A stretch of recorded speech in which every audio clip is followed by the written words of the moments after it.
Hi friends, ఎలా ఉన్నారు అందరూ? ఈరోజు మీ అందరికీ ఆర్గానిక్ గార్డెన్లో పూచిన బంతిపూలు చూపించబోతున్నాను. ఫ్రెండ్స్, చూసారా?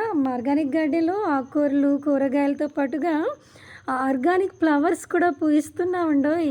అంటే గార్డెన్కి అందాన్ని ఇస్తాయి కదా. గార్డెన్లో కూరగాయలు ఆకుకూరలతో పాటుగా పూలు కూడా ఉండి గార్డెన్కి అందాన్ని ఇస్తాయని ఇలా పూల మొక్కలు కూడా వేసాము. అవి అలా పూస్తున్నాయి అన్నమాట. పూలు చూసారా ఎంత ముచ్చటేస్తున్నాయో కదా. చాలా బాగున్నాయి ఫ్రెండ్స్. మా వీధిలో బంతి నారు అమ్మే అతను వస్తేను కొన్ని నారు తీసుకుని వేసామన్నమాట. ఇవి పెరిగి పెద్దదై ఇలా పూస్తున్నాయి. కొన్నేమో ఆరెంజ్ కలర్లో పూస్తున్నాయి, కొన్నేమో పసుపు రంగులో పూస్తున్నాయి. పసుపు రంగులో పూలు ఇంకా రెడీ అవ్వలేదు. అవి కూడా పూచాక ఇలా వీడియో తీసి యూట్యూబ్లో పోస్ట్ చేస్తాను. ఇప్పుడు చూద్దరు కానీ. ఓకే ఫ్రెండ్స్, ఈ ఆరెంజ్ కలర్లో బంతి పూలు మీకు నచ్చితే ఒక లైక్ కొట్టండి, కుదిరితే కామెంట్ చేయండి, వీలైతే సబ్స్క్రైబ్ చేయండి. మర్చిపోకండి. ఉంటాను. Bye friends.